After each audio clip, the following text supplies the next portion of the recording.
Welcome to the Carousel, where we discuss video games, movies, and sometimes comic books and whatever awful things those conversations lead to. I am John, also known as MusiM. With me, I have Jake. John, I have an incredible investment opportunity for you. I don't know if you're aware, a little company called Atari. They've done things like make a hat with speakers in it. They put out a console with one button. It was crazy. Now they're doing a cryptocurrency. You can buy Atari coins. Oh my! I can buy Atari. You know, it's do they accept refinance mortgages? I'm ready to go in all on this. Oh, they'll just come take your house. Yeah, Okay, they'll do anything. They're fucking Atari. If they will literally come take my house and included with my mortgage, then it's all theirs. I'm done. I'm out. And who knows? I'm not going to live in Tulsa anymore. Just sign it over. Yeah. So after their previous ideas of let's sell a $300 Atari Mini, like the NES Mini or whatever that was called, I forget. So we're trying to sell that. That was going to be like $200 to $300, and then they did that bullshit where they were like, we're going to hold Roller Coaster Tycoon for ransom, and you can pay us to make it, and then I guess we'll give you some money? We don't know. I don't know. Send us money. That didn't work, so now they're going into cryptocurrency. Aren't they making a new console? Or was there... I have no fucking clue what they're doing. Honestly, I think like the entire company, like there's meth in the walls or something, and they got super addicted and ate all the walls, and now they just need to do fucking anything to get some fucking money. Yeah, it looks like they're making a... like basically one of those Nintendo Classic things, but for Atari. That's the mini Atari $200 to $300 thing. Okay, $200 to $300. God, fuck. Yup. Okay. In the age of the internet, this seems like an awesome idea to them. So they are really just they're throwing a bowl of spaghetti at the wall and going, I don't know. Honestly, there's no more meth on there. So they might be. This might be like that. What's it called? The Super Nintendo NT or whatever the hell it is, where they've remade the Super Nintendo like so that it's not an emulation box, and it's like a $200 product that evidently some people are excited about, because I saw some articles on like Polygon something else, and then, which is weird, but well, that thing's pretty cool because you can use actual Super Nintendo cartridges in it. Yeah, and it's got HDMI out, and it's got a bunch of cool. I was gonna call it like MS-DOS stuff, but no, it's like a BIOS it's got with a bunch of good features. But that wasn't made by Nintendo. Atari shouldn't need to build something from the ground up. Like they should be able to take an Atari, slap HDMI in it, and be like, "We're done." Yeah, no. Well, I mean, they should just sell an emulator box like they're doing, but for like $50 or less. Because I mean, the age bracket that loves our Atari games, I mean, that's, a decade older than me, I feel like. So, I feel pretty close to death as is with my age. You don't look great. I was going to say something. You're looking like you're kind of on death's door, John. So those Atari people, I mean, they're going to be, they're antediluvian. That's a shrinking market, is what I'm saying. Physically shrinking, their bones are collapsing under them. It's what happens to old people. They shrink and their bones collapse. Anyway, speaking of the opposite of shrinking, that's what happens to people when they go into space. I was watching the Super Bowl even though I should not have. I hated both the teams. I had nothing else to do. I wanted to see the commercials. And one of those commercials was Netflix was like, hey guys, we're doing another Cloverfield, and it's going to be available in about an hour and a half. And I was like, oh shit. All right, I'll watch that, because I'm not watching whatever bullshit NBC or CBS was plugging, like, stick around after the game, and nobody ever does. So I watched Cloverfield Paradox, and man, boy, did they whiff on that. It's the casting is great, and the acting is great, and that's the nicest two things I can say about it. It's a story that I feel like has had aspects of it that have been done much better by way smarter people, and that like someone who's a big sci-fi fan and always wanted to make a movie, and they just pastiched all these elements of stuff from movies they had seen that thought was cool, and it doesn't ever really coalesce. and they try and throw this big twist in there. As you might expect, there's time travel, hence the paradox thing. Or it's like a dimension jumping. It's stupid. Don't see it. Don't bother. So I have never seen the original Cloverfield. I saw the 310 Cloverfield Lane or whatever the hell it was called. Watching the trailer for this, I'm pretty sure, and I could be wrong, I don't think I've had it spoiled for me. I'm pretty sure I came up with this on my own. But you guys know how bad my memory is. But it's all that wall meth. it seems like this is about them like causing like some sort of reality fracture with multiple realities and thus causing the other two movies in some weird way. And granted, you don't have to spoil that if you're worried about people listening. But listeners, there's your warning if Jake spoils this in the moment.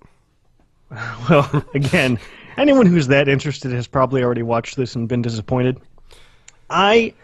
I was reading stuff because, it happened like right after our show went up 2 weeks ago.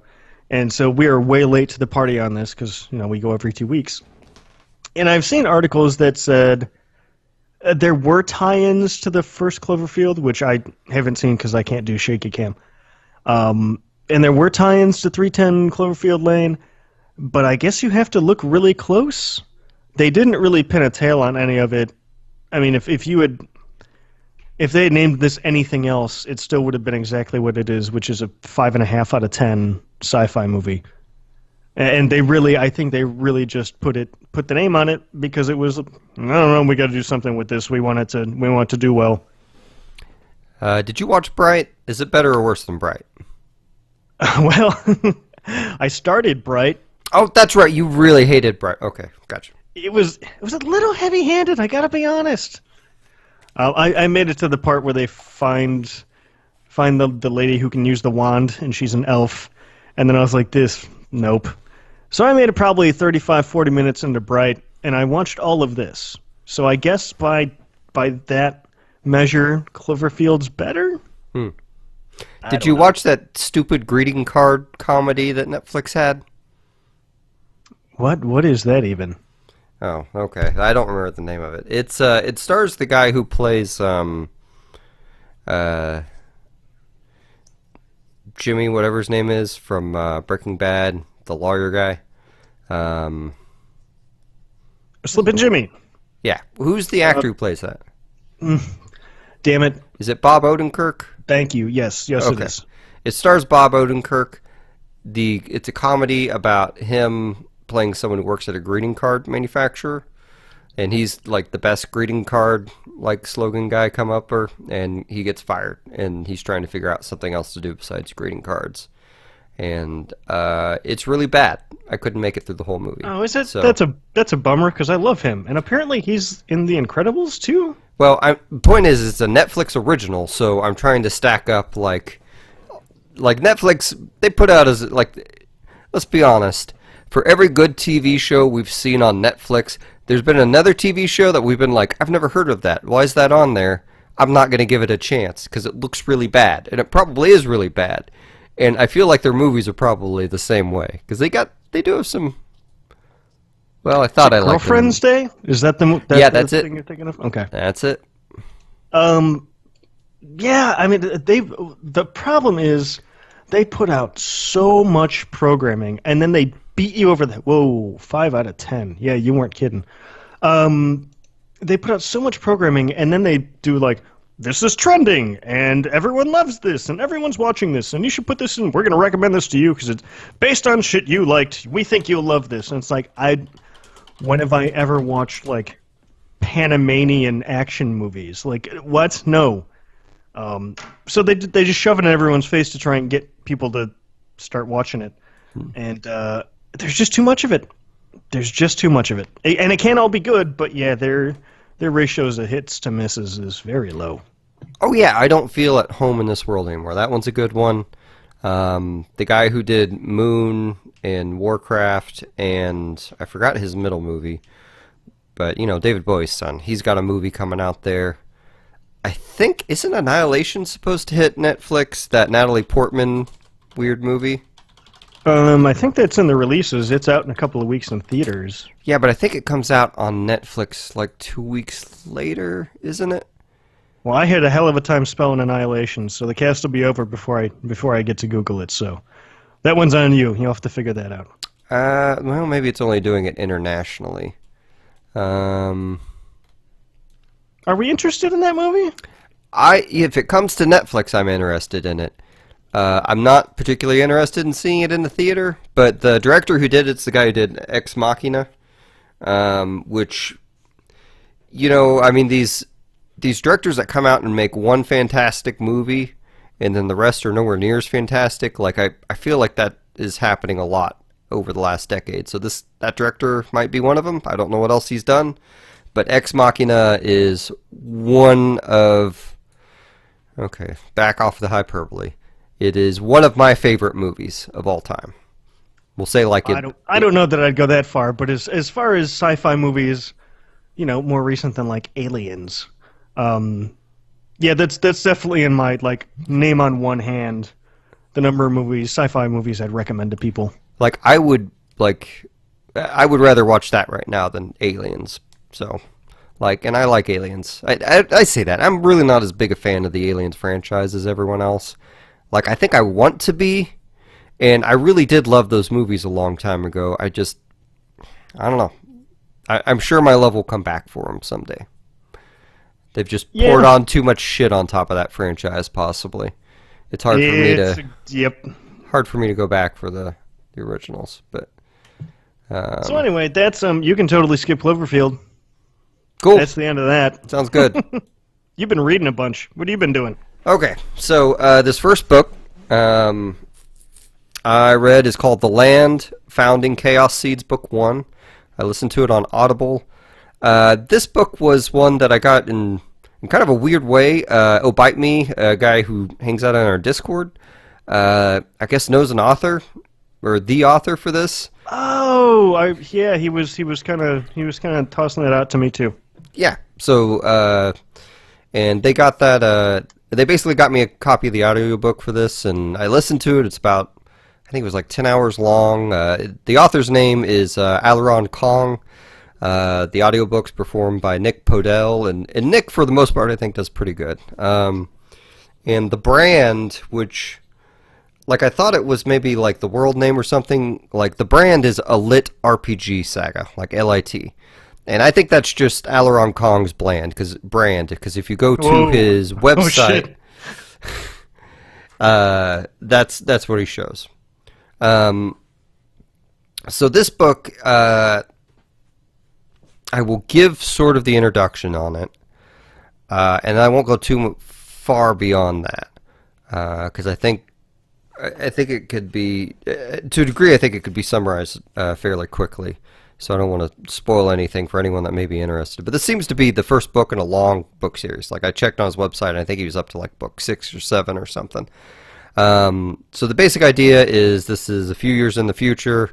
This guy's really into online VR MMOs, and they get to a treasure, and somehow he is transported body and soul into this other land, where it's basically he's in a real world MMO kind of thing, but he's not in his body, and he has kind of this screen that'll come up on him that he can kind of navigate just by thinking about it, that lets him do stuff like distribute like level up points and things like that. I'm picturing like in the trailers for the most recent Jumanji, where they were like standing in the field and then that big green window popped up in front of them. Is that kind of the way they sell it? I guess I haven't seen that trailer. But yeah, it sounds like he just gets kind of a, like an Iron Man hologram or something in front of him that's a character like sheet. That. Okay. So, this book is entirely about him surviving and leveling up in this land, and kind of telling modern day jokes while he's doing it. And like there's a lot of leveling up. Like I found myself like it's done this odd thing to me where like I actually like because the author will read all the little level up things that happen to the guy, and like a lot of level up stuff happens to him. Like it almost like gives me that gratification I get from RPGs from leveling up, which Okay. I'm worried may hurt my love of RPGs. But the main character goes by the name Richter in this new world. I don't remember his original name, and he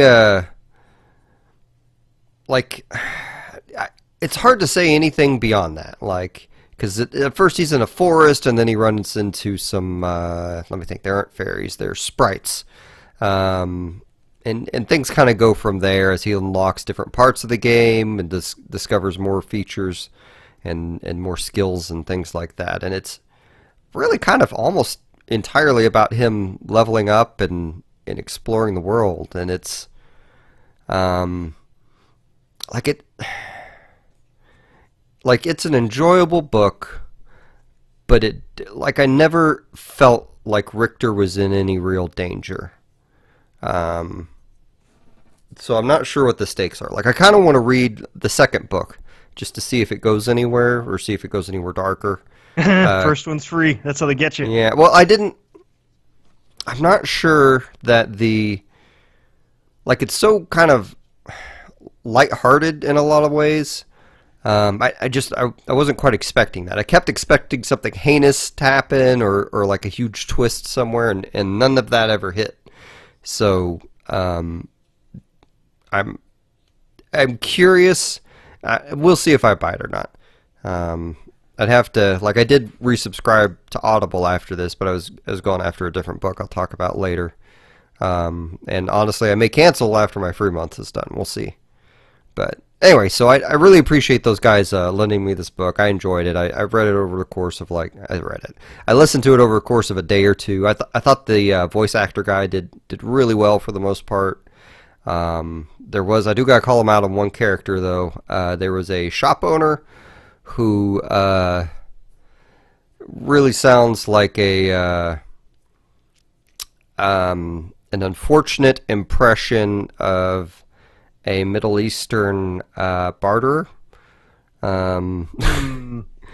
I really thought we were going to end up with a "What are you buying? What are you selling?" No, That's more unfortunate. Yeah. Yeah, this is like possibly racist. I don't know what Nick Padell is, and I don't know how much. That's a way to phrase that.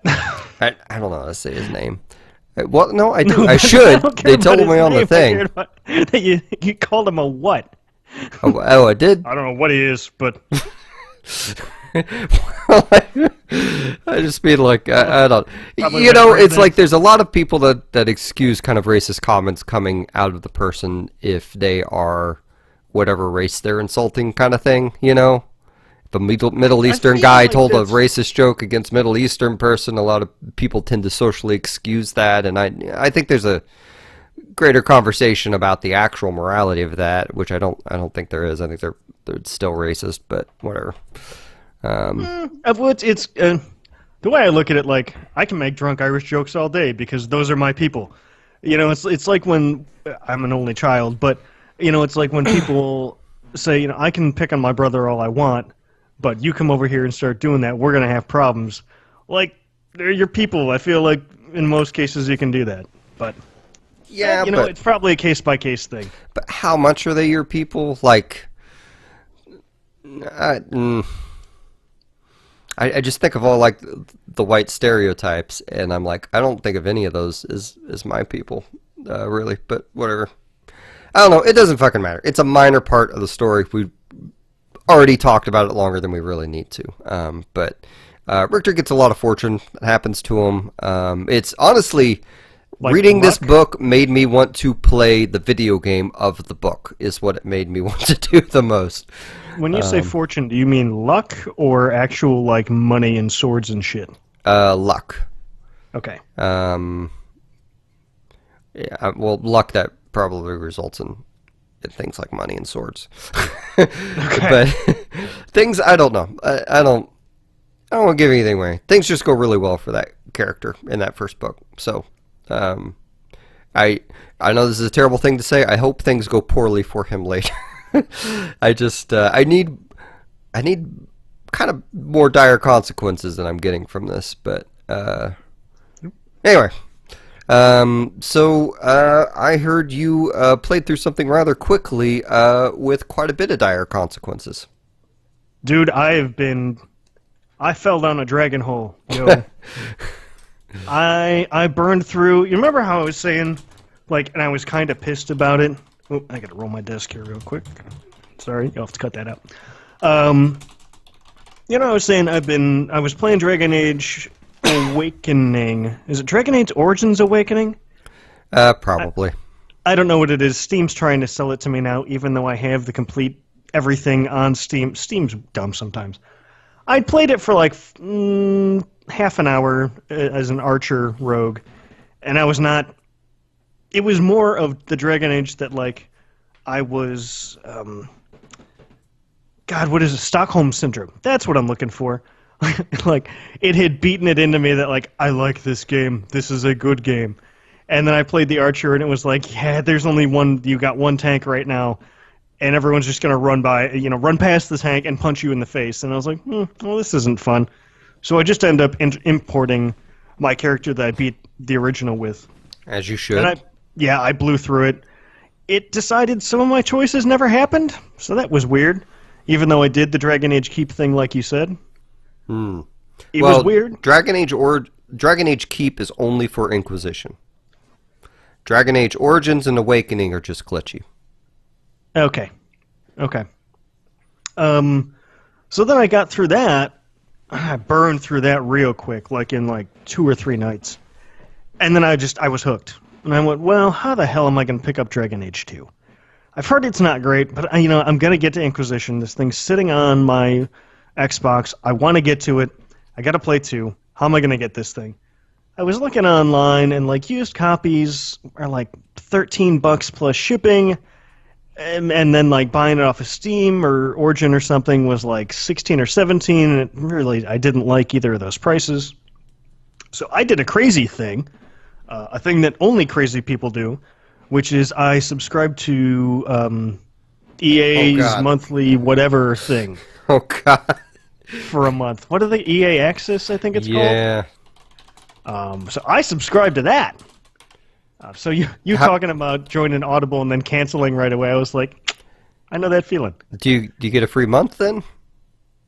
Oh, no, they took my money. How much did it cost? It was pretty reasonable. I want to say it was $5. Oh, okay. That's not bad.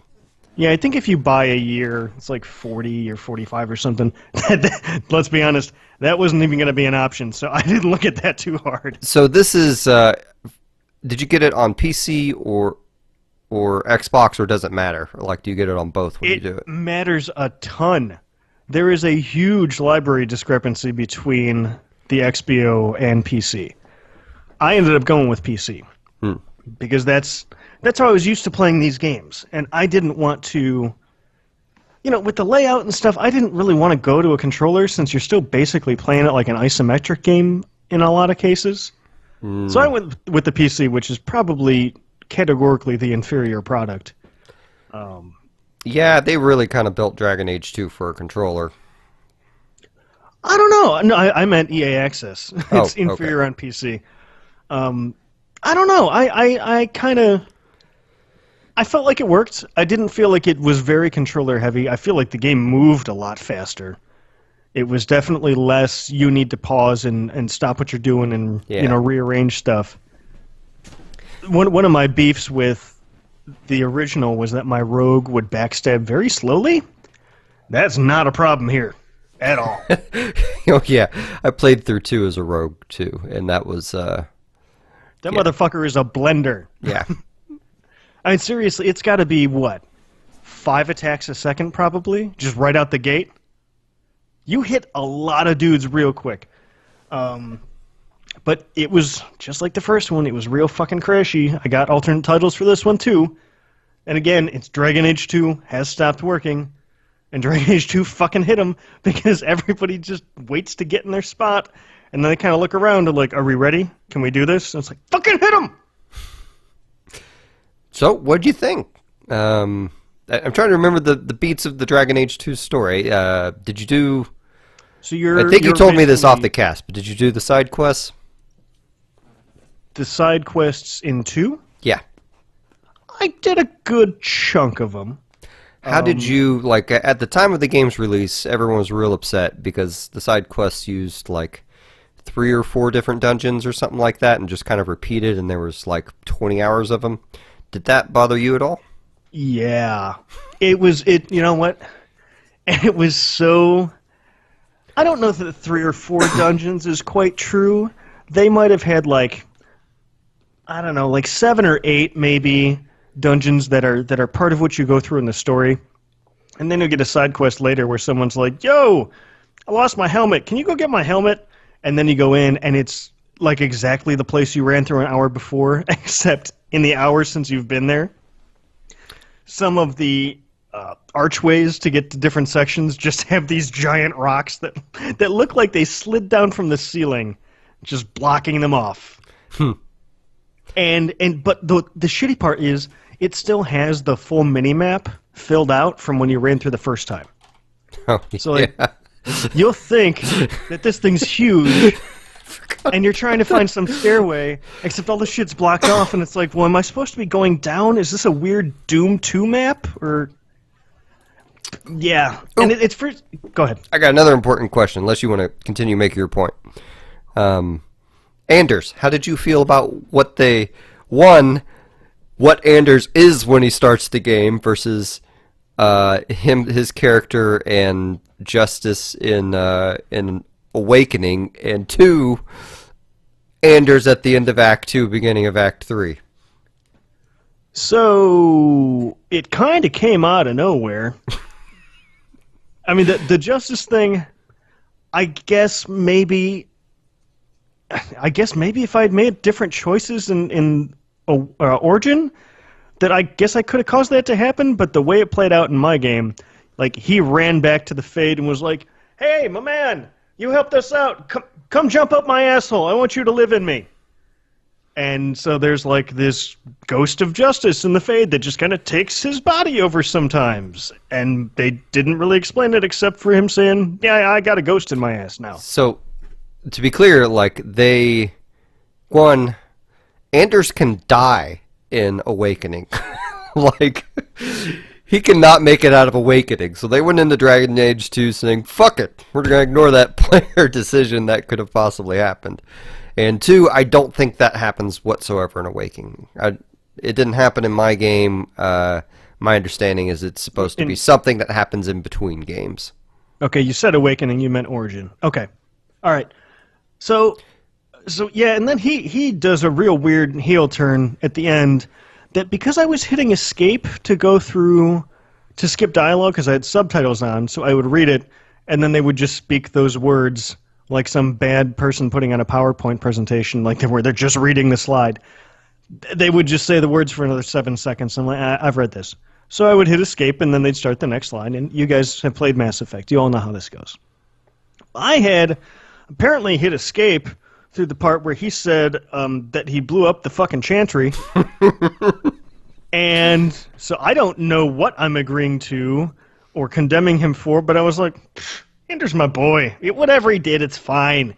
And then they were like, he fucking blew up the church. And I was like, well, I don't like church. Like, I like my Sunday mornings. And these guys are kind of dicks because they work with the Templar, who are also dicks. Yeah, I guess it's okay. I agreed with him. Yeah, the story isn't as big. It's a big dumb conceit that it's being told to a Chantry member by that dwarf who was there for the whole thing. Yeah. But I never liked him enough to keep him in the party unless they made me. Oh, man, I got bad news for you. Oh, I know about the bad news because he fucking shows back up in the next one. Yeah. And in a very confusing way, too, because some shit happens when... Well, it happens when you hit the button to start the game. So in Inquisition, you hit the button to go to the main menu, and, like, the big Chantry blows up. And I was trying to... Because I skipped that piece, I thought maybe that was the same one, and it isn't. So I was very confused for a while in Inquisition. So about the reusing the maps, like you were saying, even though the city itself is bigger, the world feels a lot smaller. It's it wouldn't be quite as bad, like I was saying, if the map didn't still tell you that there was all this shit you had already run through in these dungeons, except there's just this big stone filling up the doorway, like it's Legends of the Hidden Temple, and they had 5 shows that they had to film that afternoon, but they didn't want the same path for the players on each one, so they had to go in and drop down the big foam stone doors in between sections to change up the dungeon. The skill tree is very different in this one. I mean, it still sucks, but it's very different, so I liked that. Because I never liked the skill tree in Origins. It just seemed like there was too much shit that I didn't want. Yeah, I think they did a lot of like it's weird how much like a lot of the symbols and some of the gameplay like makes you think it's like the same combat system as the first one, but it is like nothing like it in flow or play or anything. They just kind of use some of the same names and tried to kind of put the essence of it and speed everything up and make it less micromanagey. Yeah, it's almost like I almost never used any skills because the battles were just over too quick, or the guys died too quick. Yeah, when you say that, it almost feels like Origins was a board game, and this is the video game version of it. Yeah. Because it's so much more fast-paced and streamlined, and yeah.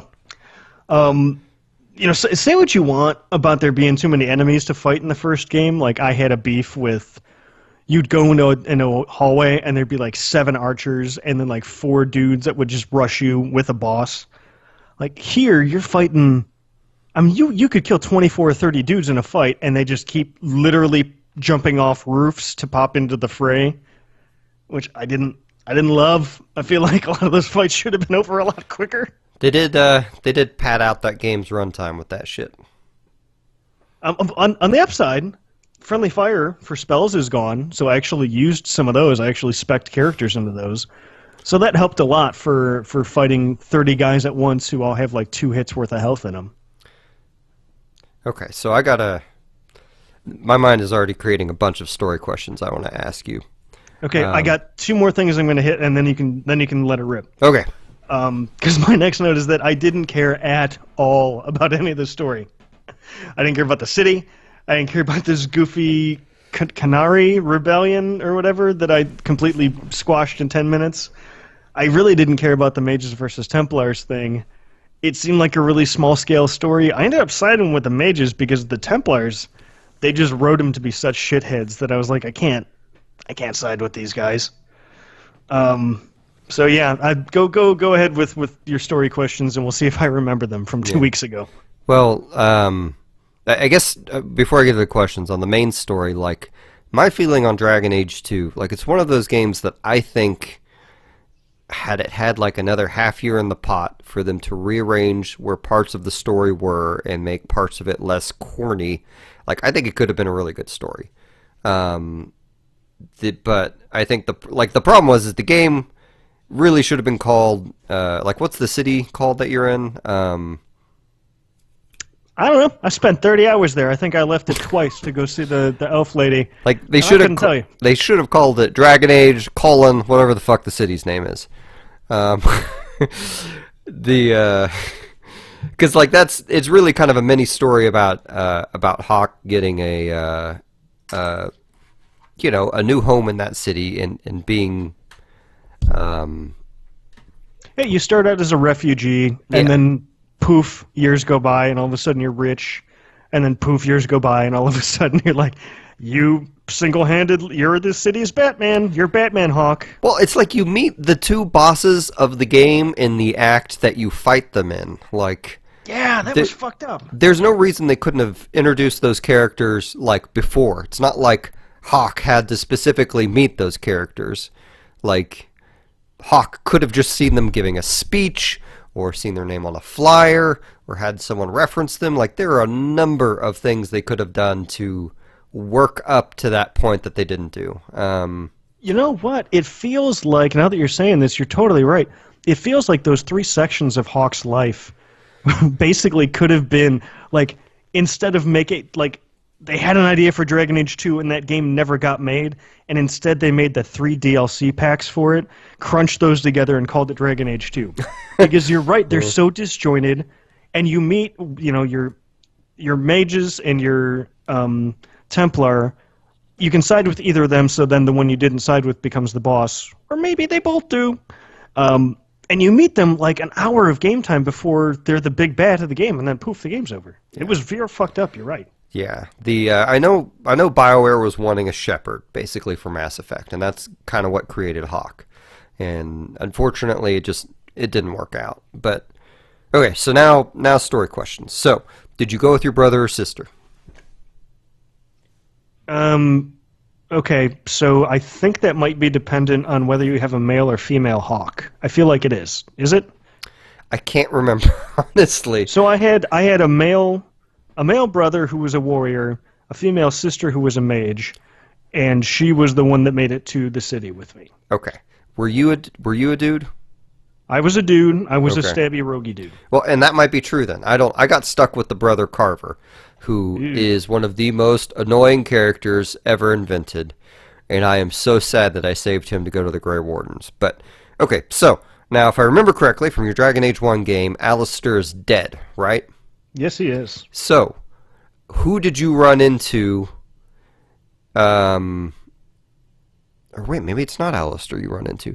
Like the Grey Warden that you run into when you're in the Deep Roads at the end of Act 1 can be one of your Grey Wardens from the first game, and I think it can either be Alistair or Loghain. Well, neither of them survived. Okay, so this was new character for you down there.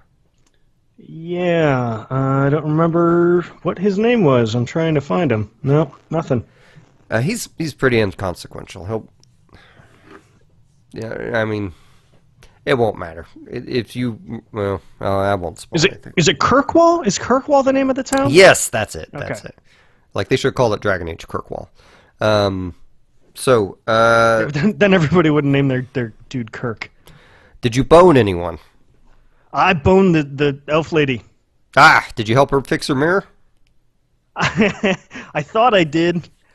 I didn't. I helped her get the mirror. I helped her bring it back. And then I was like, okay, I got all her quest done. And then I boned her, and I was like, okay, I guess you're living here now. And so I never went back to her hovel and forgot that I never fixed the whole mirror. For some reason, I thought the elf lady was gay. I don't know why. Maybe it's I was because I was a very chick effeminate. and I boned her. Huh? I was very effeminate, so that might have gone into it. Okay, yeah, lesbians go for effeminate guys. I mean, that's what that means, right? That's not an offensive thing of me to say at all. No, I mean that's just a fact, isn't it? Well, plus, Jesus. for all I know, they never took their pants off. So since she'd never met humans, for all she knew, he might have been a woman. Yeah. And so, like, if he just did hand stuff, like maybe she just never knew, So I guess it's possible. So, when Ander blew up the temple, I fucking killed him.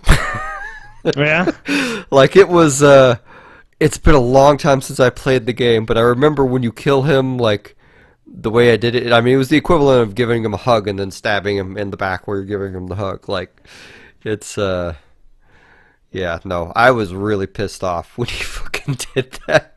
Were you super big on the Chantry? Because they kind of suck, too. I don't remember why I was upset about it. I just remember being upset about it. Everybody sucks in Dragon Age. Yeah. There's nobody to root for.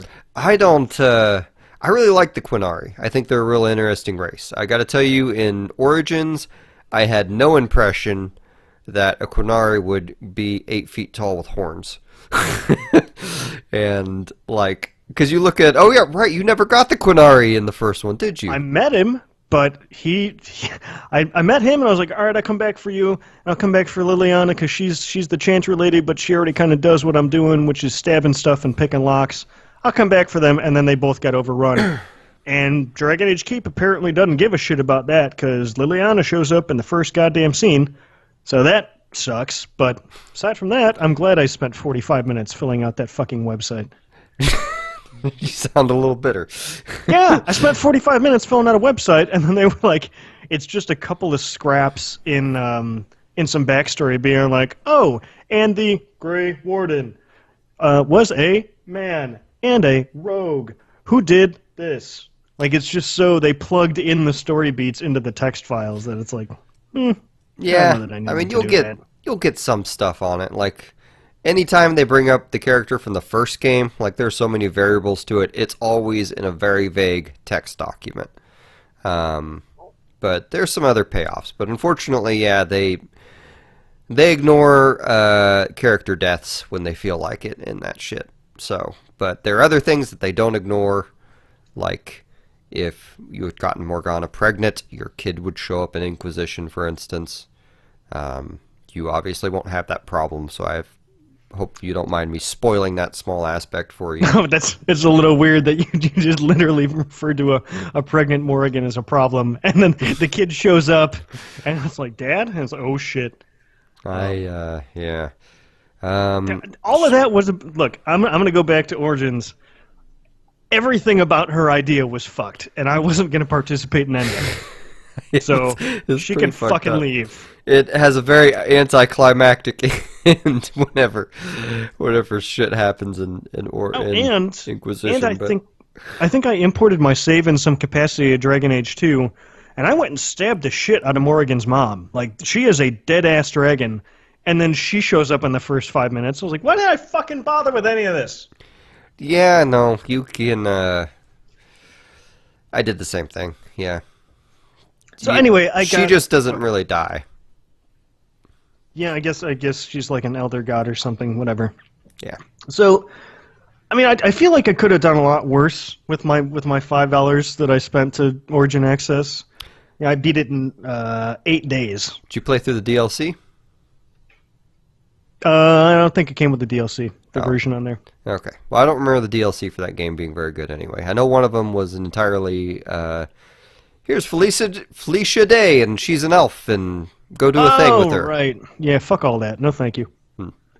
So I'm looking, well, I beat this in 8 days. And I got 22 years left on this thing, so like, I guess that was cool. And what am I gonna do? Play the fucking Sims? And so I downloaded the Sims. God damn it. I knew that. I knew you were going to follow it up with that. Fucking A. I've played it a couple nights now. I don't know that I'm going to keep playing it because I don't understand what the point of this game is supposed to be. Are you torturing your Sims? Oh no, I'm not. Oh. I mean, in a sense, I am. Because there's, I built the home. I was going to be a guy who worked for NASA or whatever, and I've had a job for like 4 weeks, and some blonde lady shows up and knocks on my door and starts flirting with me, and I was like, well, that didn't take long, because I guess the whole point in The Sims is to get laid and have kids, so like they started throwing possible girlfriends at me the second I started the game, and so I want to see what everything does because I don't think this game's gonna have much of a tail for me. So I started flirting with her and whatever, and got about halfway up the meter, and then a redhead lady showed up. I was like, all right, bye, blonde lady. And so I got her going, and we eventually got married. I guess her name is Nina Caliente, which is kind of dumb. But when they had their first kiss, it just so happened that my dude, like you have all your meters, your hunger and your bladder and your sleep and all these meters. Well, one of them is I think sanitary. Like it's you need to shower. Well, like his meter had just gotten down far enough as they had their first kiss that he immediately ran off to shower.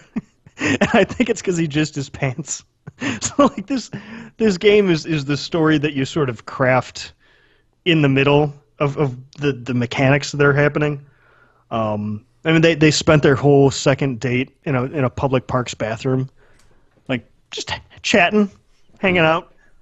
So eventually they get married.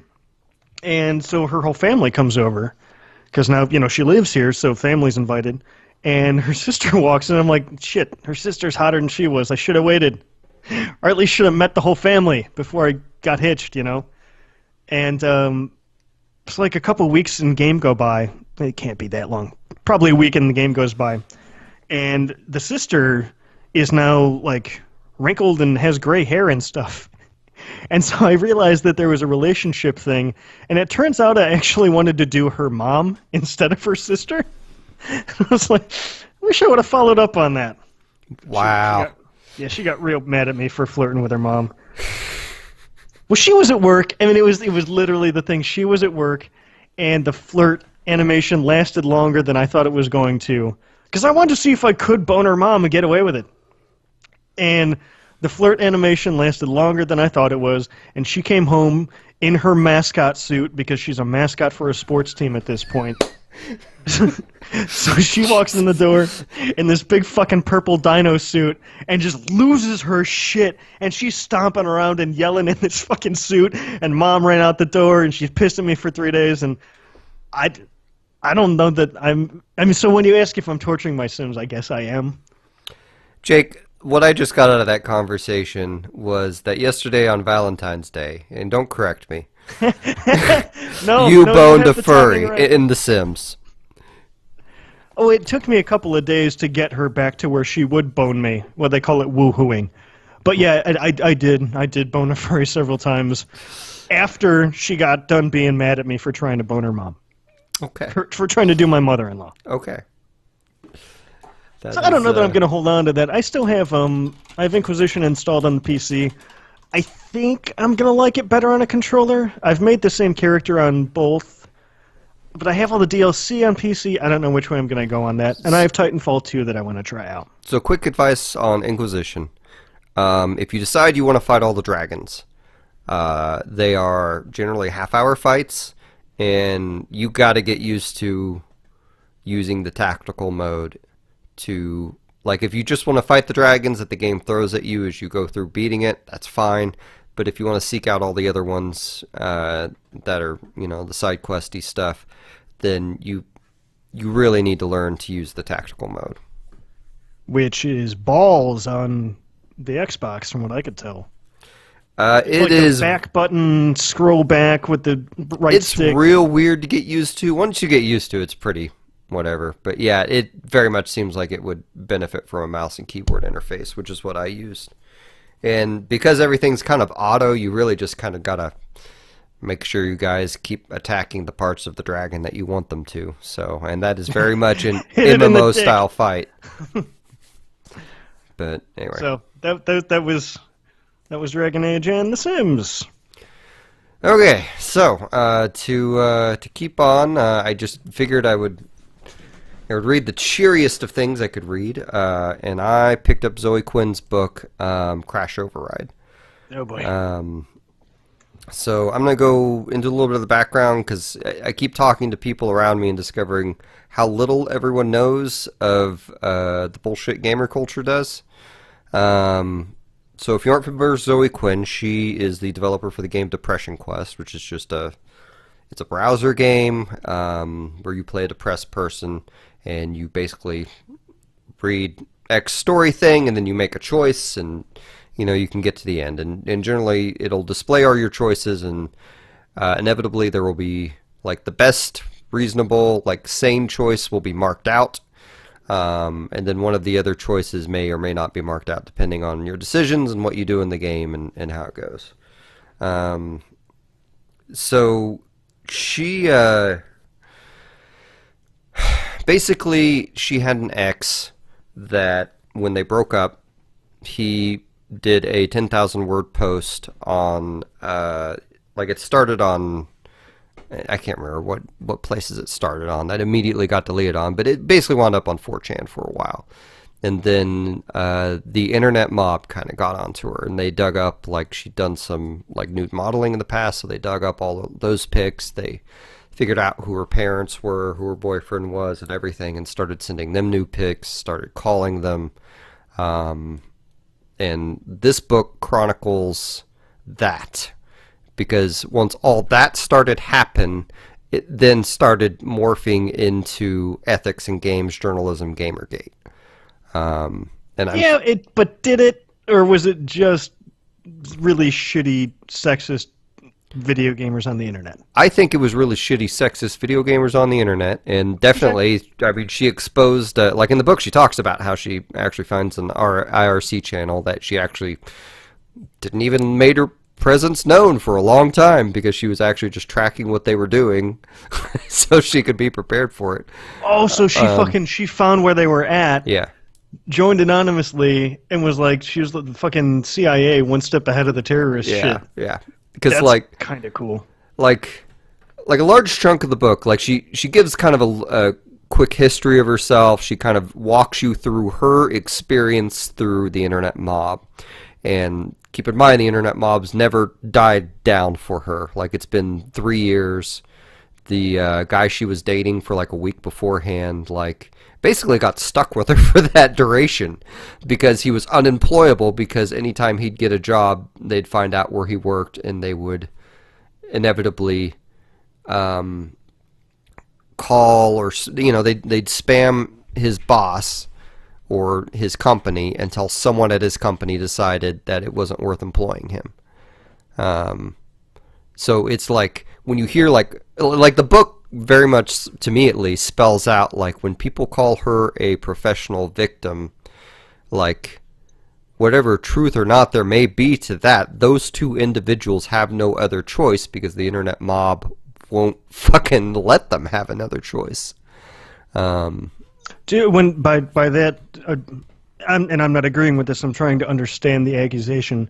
Is it because she's done a bunch of speaking engagements on her experience with this, and then written this book and all that stuff? That's just people always victim blame. Like it's not. But I'm asking, is that their logic? Because she's taken this super shitty experience and turned it into some kind of lemonade that they're saying that she's trying to be a professional victim. Is that the accusation? That's probably part of it. I think more of it Okay. is to do with that. Like if you think about like she spells it out pretty well through the book in that. Does she Whenever do the reading? yes, Okay. and she is like at first I was like I don't know that she's good enough to do this, but she warms into it and I think does a serviceable job through it, and occasionally has some other actors come in and read some other things. And I kind of wish she went back and re-recorded the first chapter, to be honest with you. But that's neither here nor there. I think the content of the book is incredibly important. So I interrupted you. I just interrupted you to tell you I interrupted you. You were talking about that she makes a point throughout about the professional victim thing. I think her story makes it pretty clear that I lost my train of thought on that one, man. So something about how like this is her job now. She can't go get another job. People blame the victim. Oh, right. It becomes really clear, like whenever like in her case, like right, the boyfriend writes about how she cheated on him all these times and this and The this original and that. guy. Right. In this big scree. Correct. The original ex-boyfriend, and I don't remember the good boyfriend's name is Alex. He's the one that was with her through all this shit, and where they eventually made this. I don't know if it's an official company or not, but this project called Crash Override. That is a victim helpline essentially to help people deal with internet mobs like these, and kind of try to immediately like take down doxing and how to cut through a lot of the channels on social media and law enforcement to actually communicate properly with these people to get the necessary steps taken. And it doesn't sound like they have a great win ratio, but it sounds like they are your best chance if it ever happens to you. Well, I mean, what do you expect? Because law enforcement, Yeah. they're not. You know, there may be some, but they're not caught up to this yet. I mean, look at how many people get swatted and killed. Yeah. Well, she talks So about they're swatting still in the book. behind on how fucking shitty the internet is Like, at manipulating them and everybody. like when you hear, like, because she doesn't limit it to just her accounts. She brings up several swatting accounts. Like, the most heinous thing, I mean, okay, all of it's heinous, but this one in particular was fucking sick. And I don't remember the details beat for beat, and I'm going to get part of it wrong, but the fucking event that happened, I'm never going to forget, unfortunately. And that's, there was some woman who, I don't know what she did, I don't know anything, but the internet, or someone on the internet was mad at her, found out her address, made a post on Craigslist looking for a rape this role fucking play. thing. and gave the guy very specific directions, and this guy shows up at this woman's house and rapes her at gunpoint. Like, super fucking sick bullshit that, like, you know, if that shooting hadn't been today, like, what I had planned on saying was that we needed a Frank Castle, but that is wildly inappropriate right now and not something I need to encourage. And it's fucking stupid of me to even say in that context. Sorry, I'm frustrated thing about, but the, back to the victimhood thing. Because the point I was trying to make is a lot of the times whenever crimes are being done to a female, especially on this level, the mob justifies it with things like, oh, she was, you know, she had sexual infidelity. She cheated on her boyfriend. Like... This isn't fucking Saudi Arabia, though. Yeah, this is not, like... One, you don't know that. Like, I mean, the whole thing started with her... with them thinking that she had slept with a Kotaku reporter to get a positive review on the game Depression Quest. I don't know that she definitively said whether she was with the Kotaku reporter in the book. I was working at the time, but it kind of doesn't even matter because that reporter never reviewed her game.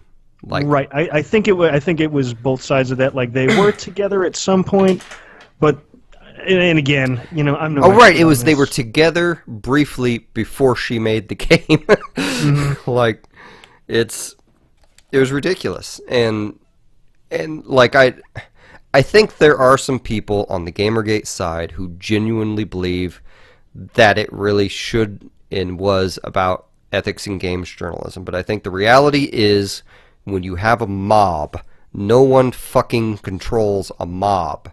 Like, they're all going to do what they want to do, and that mob is entirely, I mean, like, sure, you can be a Milo Yiannopoulos and point the mob somewhere if you have some standing with them, but they have no allegiance, you know. So their only point is to fucking destroy. Right. What you're saying when they don't control a mob is not that you're prescribing that someone should control the mob. It is that mobs in and of themselves are uncontrollable. Yeah.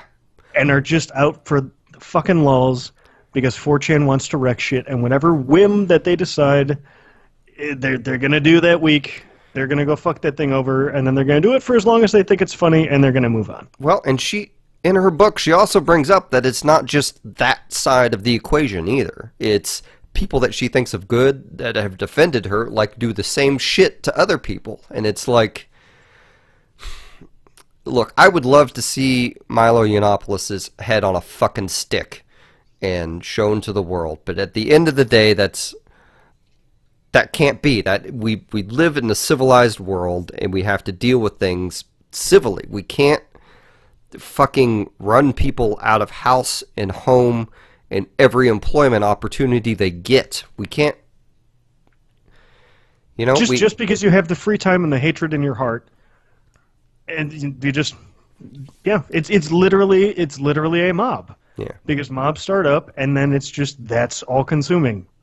So the last few chapters of her book are all on kind of some loose advice on how to protect yourself, how to make yourself more difficult to dox. She made some powerful statements in it. Like, one of it, she said, and I wrote this quote down: "The criminal justice system is meant to punish offenders, not protect victims." Which, I mean, it's true. It is entirely true. Like, our criminal justice system is bad, and I don't think it would even be good at necessarily protecting us, to be honest with you. But, well, how would you even? I mean, it's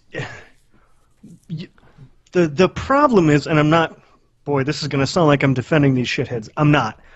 But you can't proactively, punish something in most cases. Well, there's probably a lot of cases where you can, but with something like this, or something like, murder or rape or manslaughter or anything like that, in a lot of cases you can't prove someone's intent to do something until they've done it, because then you're looking at thought crime. You're looking at not 1984. what was the other one? Brave New World. You're looking at Brave New World. Or you're looking at Tom Cruise movie, Minority Report. So until someone does something, you can't, in a lot of cases, really prevent... I mean, it's the same problem we have with terrorism, or these fucking assholes who run out and get AR-15s and decide to shoot up schools. There's so many cases where... How if you're a cop, how would you even thought to... I mean, yes, I guess this shithead was expelled from school and they wouldn't let him bring a backpack in, but, like, do the cops just surveil this guy until he's 70? Like, the resources aren't there, and at some level, you have to trade off freedom for the ability to be hurt, and that's a much bigger conversation than this, but I mean, like you were saying, I don't even know how you do that. Yeah. And it's true. We punish the people who have committed whatever. I think for lack of having a way to protect the victim in a lot of cases. Because then what else do you do? Well, and there's a lot of really, like, one of the most fucked up parts in hearing about this is with hearing Zoe try to present her case to various, like, judges and lawyers and cops and things. Then, like, they'd say, well, we need you to gather this evidence or gather this form or bring this thing or bring a picture or video of the harassment happening or something like that. And so she has to go through and relive all these horrid insults of people on the internet, saying they're going to rape and kill her or send her a copy of a mutilated body saying you're next or shit like that, and gather them up and take them in, only to have the police department say, well, there's nothing I can do, and to mostly not be able to get anywhere with judges. But it sounds like she started to make some progress with Anita Sarkeesian, because Anita's been living the same life as well, only for making her feminist frequency videos. And the they spoke in front of the UN and they talked about that, and that seemed a little bit more disappointing than significant from Zoe's account in the book. But the one that sounded more significant was when they spoke to Congress, and they were there, I believe, talking about online abuse and partly swatting, but they had created a hashtag for the day, and fucking Gamergate came out in force, so they were able to display the full fucking harassment of Gamergate as it was happening. Fucking see? Yeah. You see? Wow. Evidently they that is fucking brilliant. Yeah, like, because of course they knew that was going to happen. They've been doing this for 3 years. Yeah. Oh, that's fucking brilliant. That was a nice victory to hear her recount. Like, I don't know that they've made any laws or anything about it, but I think at least all that shit is now a little bit more realized. And that was actually a year or two ago, I think. Like, this book came out last fall, and I think she was talking about that being in some point in 2015. Oh, well, I hope it made a difference then, because Twitter's... Oh, that's a good point. Twitter's a real fucking cesspool right now, I'd imagine, if you're a congressman. Yeah. Congressperson, whatever, senator. Well, and maybe that's, and I guess she'd be speaking to a different well, no, they would have been a Republican Congress back then too. So, but she is I don't know that she's gotten anything passed, but they've gotten pretty good at helping people, evidently, and advising people. They're I want to call it a company, but I don't think they've actually officially made it a company. It's Crash Override, and like all the members are kind of secret, just because being a member makes you a fucking target of the internet mob, and also keep in mind, like she makes it a point to say it, and I totally believe it. I mean, who had heard of Milo Yiannopoulos aside from Bret Bart fans prior to Gamergate? Like, that's where that dude got his notoriety. Like, is sending the fucking, like, encouraging the internet mob and sending it off at her. And he didn't get banned from Twitter until, he went after, what's her name, Leslie Jones, I think, the black actress from the new Ghostbusters movie from SNL. Is that why she left for a while? She came back to Twitter, didn't she? I don't know. But yeah, I wouldn't have known his name either, except for I was listening to the Adam Carolla podcast for a while back then, and he was talking about how clever and smart this Milo guy is, and had him on a couple of times, and I was like, whoa, Yeah, this dude kind of sucks, and then I Yeah. unsubscribed to that podcast. Well, it's like I had read Milo long before I'd heard him, and I really hated him when I read him. But by the time I heard him, and then I realized like, oh, this guy doesn't actually mean a damn thing he's saying. And then I heard him a couple more times, and I'm like, this guy's literally a fucking internet troll just out to get fucking fame by exploiting the right wing. Like, that is his entire existence. Like, he literally believes almost nothing he is espousing. Like, he just happens to be smart enough and a quick enough talker and social maneuver to fucking leave people unable to keep up with whatever he's spouting, you know? But, I mean, since half of what he's spouting is just social bullshit and jokes, I don't understand why people have a hard time cutting through that. But anyway, she talks about him a little bit in there, and kind of how the Gamergate gives a rise to things. But it's a very bleak book. Like, she makes jokes and tries to give you nuggets of encouragement along the way, but getting there is really hearing the worst that humanity has to offer. Outside of the Holocaust or I don't rape know circles that I or don't, something. Let's just say, yeah, the worst that the internet or that the world currently has to offer. How about that? Yeah, I don't know. Can we just uninstall the internet? Can we do that? Like, just leave all the infrastructure stuff and just uninstall social media. Maybe so. I don't know. Like, the worst was... I have. Oh, Don't get me God. wrong. So the worst was hearing about... I didn't realize this. SVU had a Gamergate episode where they had a main character of a female developer who I guess was supposed to be a combination of Zoe and Anita, who gets captured and raped by 5 guys. And that is significant because when Gamergate started, when her ex made that post, he gave them the slogan, 5 guys, because she was supposed to have cheated on him with 5 guys. So, this character in the show gets raped by 5 guys, and at the end, after everything's said and done, she goes, "What was I thinking trying to get in video games?" And the show, it is the most insulting fucking piece of shit thing I've ever heard. Like, why would they think that is a good piece of media to run? Well, I mean, yeah, that's dumb. That's real dumb, even from a, TV producer who doesn't know anything about video games. That's stupid on its face. But, like, on the other hand, Law and Order's up to, 1,600 episodes? I guess what else do they have to go off of? Well, like, they could make the episode, but... And just not make it her fault for trying to pursue a career? Yeah, maybe. one, that. And the other, harrowing part about that was, you got to hear Zoe on the book. She's like, it's pretty unreal seeing the fictional version of yourself raped by 5 guys on a fucking TV show. I don't know that I would have watched that episode if I was her. It's super fucked up. Like, I also didn't realize she was good friends with Phil Fish, and I also didn't realize that a large part of him leaving the internet had to do with him defending her, which is fucking crazy. I didn't know he's evidently developing a game again, so that's good news. Phil Fish is the maker of Fez. Mm-hmm. So yeah, I saw Indie Game. That's great that he stuck by his friend, but I still have no interest in ever hearing anything from him again. So yeah, no, I honestly, vaya con Dios, Phil. I kind of thought of him as a douche until I heard about him sticking up for her in this book. So he can still be both.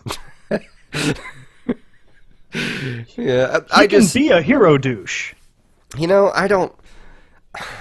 I keep trying to think if I've ever participated in an internet mob, and I think the closest that you could say I did was I was in on the whole update Mass Effect 3 to give us a better ending thing, but I didn't threaten any families or do anything like that, Like, I didn't I just made what I felt were sound logical arguments. I wasn't telling anyone to go burn in hell or they should die because they put a shitty ending to Mass Effect. You know. I Um, did. I did during the campaign when Donald Trump was fucking inescapable. When he started showing up during football, I sent him a tweet to fuck off and get off my fucking TV. hmm, That's the closest I've ever gotten. gotcha. So I'm probably on a list now, but who I fucking isn't with I a blocked thin-skinned baby? Donald Trump during the campaign, so now I get a lot of people talking shit to a tweet unavailable, which is kind of funny in its own right. But like, her book is, you know, as left-angled as you could argue it is. I think it's a little right-angled too. I think it's a big. We need to stop doing this internet mob thing. It is horrible and destroying people's lives who, yeah, maybe they deserve something, but nothing like this. So I think the book is a really fascinating read, but it's also absolutely horrifying and abhorrent, and it will like, I think I'd already given up on humanity, so whatever stage is after that is about where I'm at. I think it's just flat out nihilism. Maybe so. You're gonna have to stand in the parking lot of a bowling alley, setting cars on fire, I already cutting make off your girlfriend's toe, I already make my own electronic music, so getting hit in the balls with a bowling ball. give us the money, Lebowski. I can't do the accent. I don't have a His girlfriend lost her toe. yeah. I don't have the German Austrian accent. What's the So. fucking money, Lebowski? Anyway, I think Crash Override. Man, I meant to fucking mention it and I didn't write a note. I should have put a fucking warning before I went into this section on content that we're going to talk about. I'll have to do that in post, but I think Crash Override is an important book to gain perspective on the world and your role in it. And I don't, I think you're going to have a bunch of right-wingers who fucking hate or read it too, but I'm hoping that they hear reasonable parts in it as well. I don't know that they will, but No, I think your hope is very well placed in that regard. I'm very confident that will happen. anyway, so do we have So something can less we- depressing to talk about? Can we not do that? Let's talk about something that's a little less dismal. Yeah. It's releases. Oh shit! Nope, didn't work. We got Metal Gear Survive coming out on the 20th. I heard some people actually think that game's okay. Yeah, and some people like cauliflower. And it's just, what do you want? Some people like Brussels sprouts. Some people like cold showers. Some people like Metal Gear Survive. It's what's weird is how insane it looked when we saw it in E3 or whenever that original trailer for it was, and how much of an out of left field terrible idea it sounded like.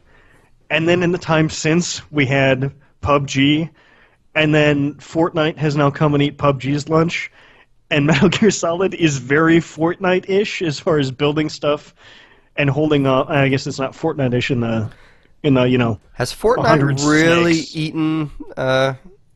eaten PUBG's lunch? Oh yeah, like by a bunch.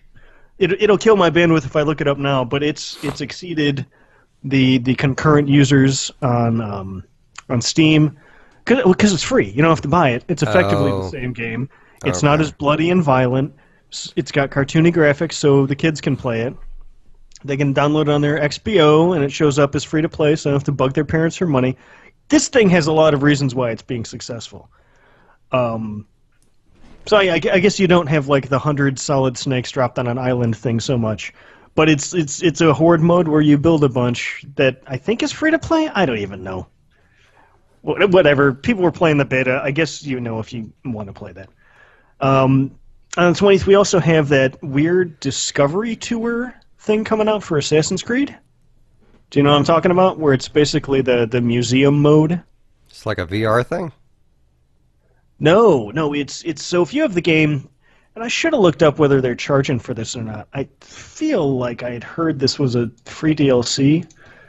But so you know, the last Assassin's Creed took place in Egypt, in ancient Egypt, and they have a bunch of like nodes, I guess, in the game where it's just interactive education kind of stuff, where you can learn about what ancient Egypt was actually like. I assume you're probably not sliding down as many pyramids. I expect the Discovery Tour. I'm trying to look for. It says all new mode. I don't see a price in here. Yeah, I don't know. It may have a price, but it may just be a patch to the game. But it's cool. It's a cool little history thing. I feel like it's going to be something for people who are. Let me rephrase this. I think the people who it's going to hit for, it's going to hit hard, and a lot of people are probably going to ignore it. The 22nd, which is a week from today, so next Thursday, we have Typo Man Revised. This was the game that I thought was something else, and I was like, oh, I want to play that game, and it turns out I was talking about the wrong one. This is the right one. This is the platformer where there's like words in, like letters in the world. So you'll have like Dribga, in the world and a big pit, and you have to rearrange the letters to spell bridge, and then it will make a bridge appear. It looks very cool, and I keep meaning to pick it up, and I keep ironically forgetting the name of it. But it's out for everything. This is sort of an enhanced edition, kind of patched up, performs better thing. But mainly, the Switch release is sort of why this is notable. Dude, you should probably check this out. This looks like a great Switch game. Like that. That sounds a lot like another game that I have already that came out for DS, where you type in a word, like it had like Cthulhu and like some Justice League people in it. And are you thinking of Scribblenauts? Yeah, it sounds like Scribblenauts. No, this is way different than Scribblenauts. This is an actual linear puzzle solving, not just where you can't just type in laser gun to fix everything. Okay. Like the letters are in the world, and you have to figure out how to rearrange them or move them. Interesting. Well, I might look into it. See how much I get on my check. So, like, I mean, maybe it'll have. And I haven't played the game, so I'm just sort of speaking out of my ass. And from what I remember from a year and a half, 2 years ago when it came out, and I was watching videos of it, like you might have too many letters to spell a word, but then it's like, instead of bridge, it's supposed to be ridge, and then like, B or something like that. So it's cool. Check it out. I don't know that it's like a $40 game, but if you're looking at like 12 to 15, probably. They've been selling those for about 20 on Switch half the time, but of course they do. Yeah. What am I saying? Like I guess I did get Blaster Master Zero for $10, but like when I picked up Mummy Demastered, that was $20, and that. Okay, that's a different subject. Tune in that's to my stellar opinion on that when I appear on my first Game Club Saturday. I'm sure I only have positive things to say about it. Mm-hmm. Yeah, well, I know how that goes. Okay. Same day we have the Apocalypse expansion or DLC coming out for Stellaris. They keep getting more and more into this game, and I feel like probably maybe 2-3 more packs or expansions or DLCs or whatever they're calling this down the road that'll finally be a full game that's interesting to play for more than like the first, early game. Because once you hit the mid game in that, it's very much a slog, and it seems like they're fixing that little by little as they go. So maybe that's all the games I care about. There's some dumb remake that you were looking at with terrible art, but I'm not bringing that up. If it wasn't $40 or $50, I would probably get that Secret of Mana remake. I think the art style is appropriate to the game, and I think everyone's crazy. But since I won't be able to play it for a long time, probably, if ever, I really don't have a hill to die on. So that's kind of all the games. I hope this ramps back up pretty soon here. We're getting into spring. And I kind of have like a handful of games in my mind that I'm looking forward to that are coming out maybe this year. There's a bunch coming out in March. I mean, you're going to get Far Cry 5 and... That's looking more and more like a pass. God of War is pretty soon here. Oh, yeah, I think God of War... No, that's in April. Right, because it comes out on 4/20. Of all the... Sweet, bro. So I got to choose between Nintendo Labo and God of War. And it seems like there was yeah. something else. Oh, yeah, I think they pushed... Or maybe God of War isn't 4/20. But I think Yakuza 6 got pushed back to near God of War, too. But I know Ni no Kunai 2 I think is in March, and I haven't decided whether I'm getting that or not. I'm really enjoying not buying new games, to be honest with you. You save so much money by doing that. Yeah. And I need to pay off my debt. I can't try and live this life of playing all these new games. I don't have the... Well, I could have the budget for it if I paid off my debt. Well, but that is like 3 years of me just fucking not doing anything else doing it, you know, so... Motherfucker, this is going to be the Dragon Age cast for as many months as it takes for me to get through all these games. So, like, that's all right. You got time. We can talk about some old shit. Oh, man. But speaking of new shit, tomorrow Black Panther's coming out, and I had vowed that I was done seeing Marvel movies, especially in the theater. And then a buddy of mine hit me up today and was like, do you want to go see Black Panther? I will buy your ticket. I already have an extra. And I was like, well, okay.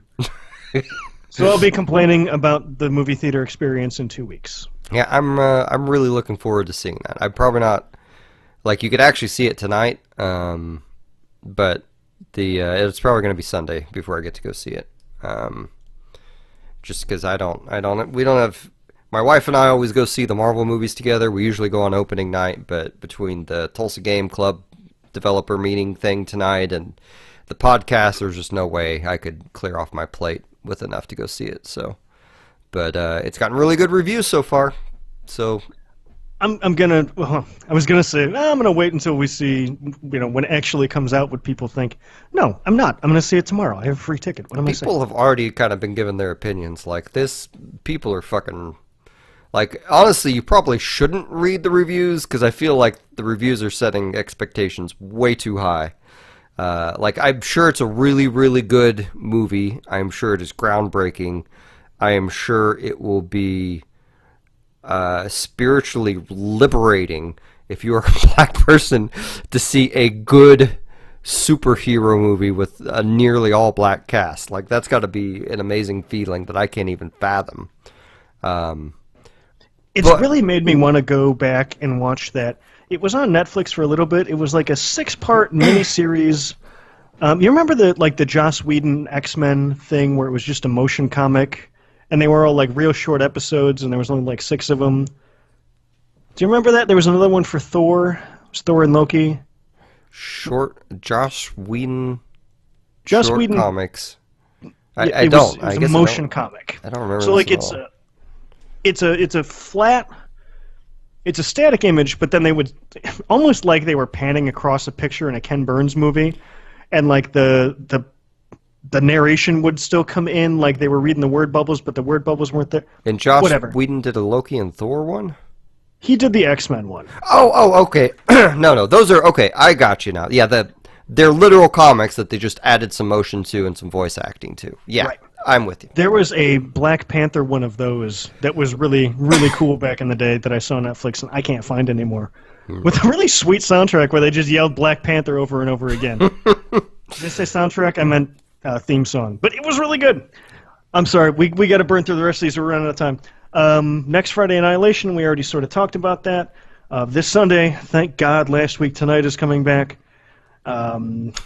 February 25th, Ash vs. Evil Dead Season 3 is coming out. There's been a bunch of promos for that I've been meaning to watch that I will get around to.